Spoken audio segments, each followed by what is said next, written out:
Next. Hi, my name is Lucy Morrison. I live outside Ferndale. My question is a follow-up to a previous question about the contractor and the hiring of the contractor. I'm wondering, how do we know the background, or how can we find out about the background of the various contractors who are being interviewed, and how do we know whether or not they have any interest in this project going forward? Okay. I'll answer the first question, and I think Randall will get to the second question, the one question limit. The information with the proposals will be public documents once the contractor is selected. So if there are public that wants to review those, that it will be available if needed through the finance office at Whatcom County. So there will be a chance to do that. And then Randall will be able to talk a little bit more about the disclosure statement that was included in the RFP to ensure that there isn't a conflict of interest. And so that's a federal requirement, and it was done. Thanks. Jeannie? Hello, my name is Laura Abernathy, and I, with my husband Jim Abernathy, live in Van Zandt, and we're very close to the railroad tracks. My question is for Tyler. Earlier in the presentation, one of the slides showed a partial list of the permits that would have to be addressed in terms of approval. Do all of the permits have to be approved by all of those agencies in order for the project to go forward? Brendan, you want to answer that? All of those permits would have to be issued for the project in the current form that it's proposed to go ahead. So if, say, it was modified or reduced, maybe some of those permits would go away. But for the most part, I think all of those permits and more would be required. Thank you. Okay, Scott? Hello. I'm concerned in this process, and maybe you can't answer the question, I don't know, but it seems to me that whoever can afford to do the studies, the more studies they do and more exacting, will have evidence to protect them. I live out in the county. I'm really concerned the trains are going to go out that way because Bellingham really doesn't want the trains, and I don't blame them for that, I really don't. But a local group did a $30,000 study on the economics. The county out there has done nothing. And that leads me to just think where this is going to end up. And then now I hear it goes to an inside process. How transparent is that process? What about the cost of the studies? You know, there's a lot of questions about that. I guess I feel that there's a lot of politics going on here, and we might end up with the trains out there because legally they will not be protected with adequate studies. And how do you deal with that in any case? Yeah, I'm not. Can any of you figure out if there's a process question that you can address? Okay. It sounds like what you're describing is something that we would look at under alternatives analysis. So it seems like it would be something that would be considered as part of the environmental impact statement, and then if it wasn't considered, it would be very hard for that particular route to go ahead.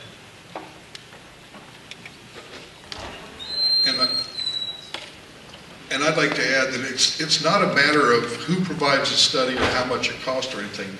It's a matter of what the co-lead agencies determine is the information we need, the proper information we need to satisfy the requirements of NEPA and SEPA. And so if the county hasn't done a study and somebody else has done a study and we're looking at something, we say, we've got some information gaps here. We're going to go out and get that information gap filled, period. And it doesn't matter, you know, what somebody is pushing in front of our face. If we see a need to fill an information gap, to balance out a piece of information, we're going to get that information. Thank you. My name is Michael Reed. I live in Bellingham. And my question to the panel is that, from what I've heard, the applicant is going to fund this entire process. Are there any budgetary restrictions on the part of each of the co-leaders of the Whatcom County, the Army Corps of Engineers, the state ecology area, in terms of how you execute due diligence and peer-reviewed responses to all of these scoping comments?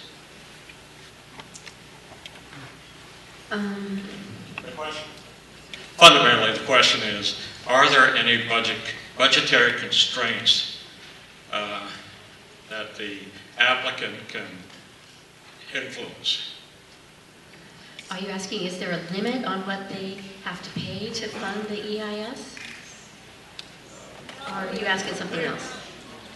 We're following the process as laid out in SEPA and NEPA, which is a defined process, and there is staff to follow that process through.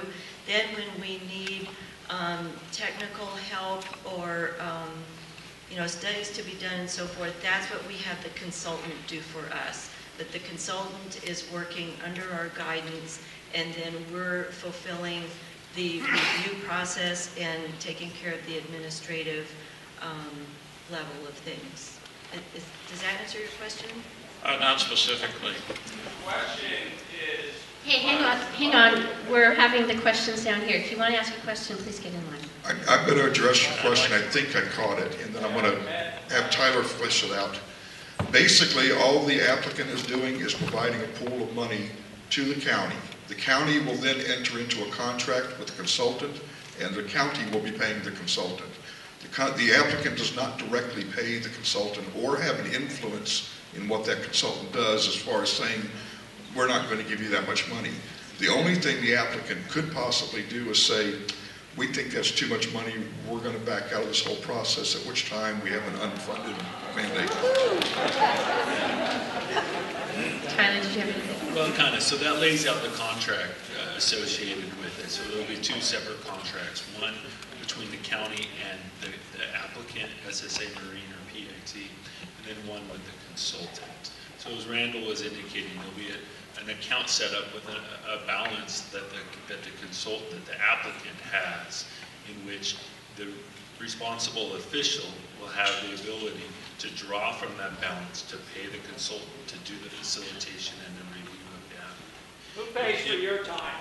If there's a question about budgetary concerns from each agencies, the contract that's going to be signed between SSA Marine and the county will have information, it will have language in there that requires the company to pay for the staff time spent on the proposal.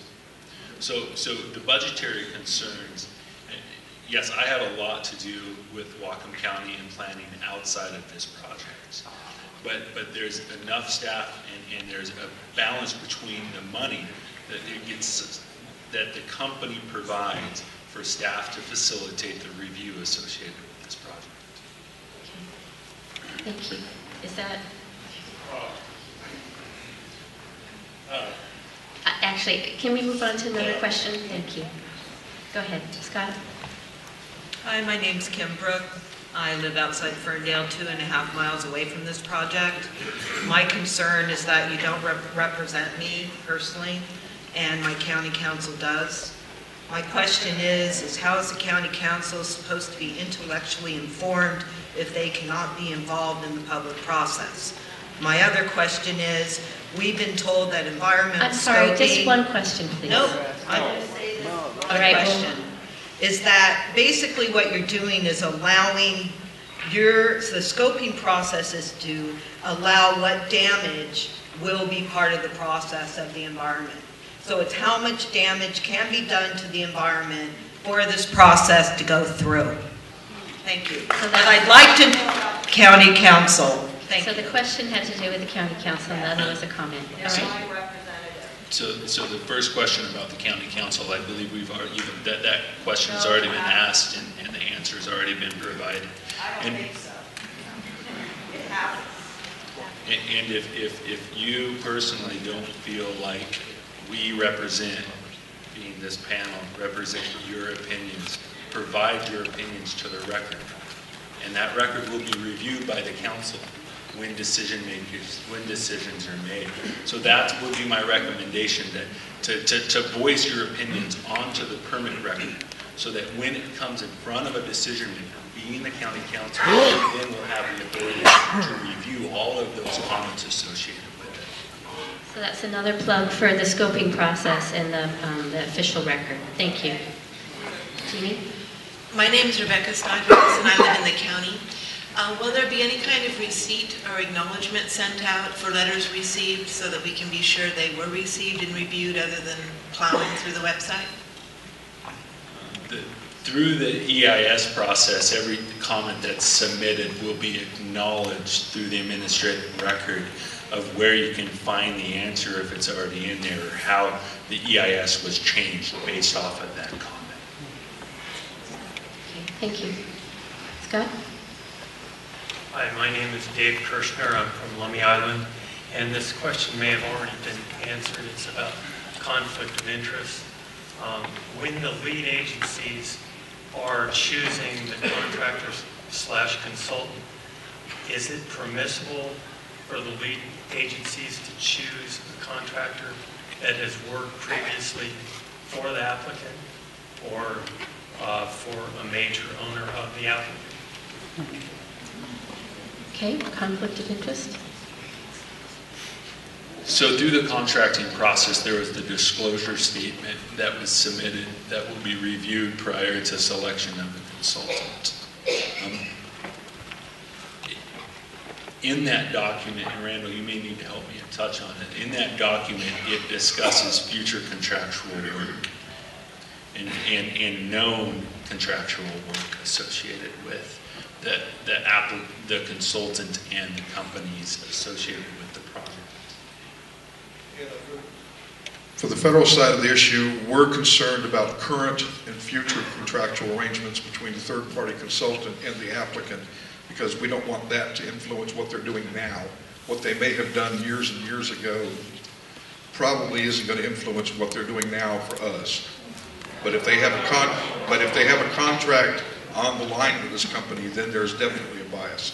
So our disclosure statement is asking for current and future contractual arrangements. All right. Next question, Jeannie said. Hi, I'm Phil Holder from Mount Vernon, and I have a question about the role of the contractor in the issuance of the scoping report. My question is, at the point that they issue that, are they acting completely independently? Are they subject to input? Do they have to receive input from the co-leads? Are they subject to being directed by the co-leads? What exactly is their role?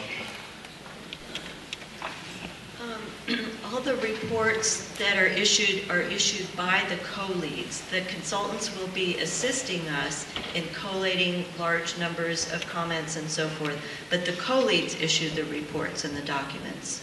So that it will be issued by Ecology, Whatcom County, and the Corps. Okay, thanks. Scott? Yeah, hi, my name is Vince Bachunas. I live in Bellingham on the south side. And my question is about the railroad. I don't see anyone on the stage that maybe could answer a question about, except maybe Randall Perry as the Army Corps as a federal representative. What about the rules and regulations for railroads, and what about some of the rumors that have been floating around about, oh, the railroad will pay for the overpasses, or the railroad will do this or that, and I have a feeling that's not true. So how do we find out about that? There's no one in this room tonight. We're still quite a ways away from getting to that point. Again, we're moving into scoping where we identify impacts and possible mitigation measures. And so there's no really solid proposal to throw at the BNSF railway right now saying, what about this, what about that? Once we get through scoping, as we move into the development of the draft EIS, that's when we'll start engaging in those conversations.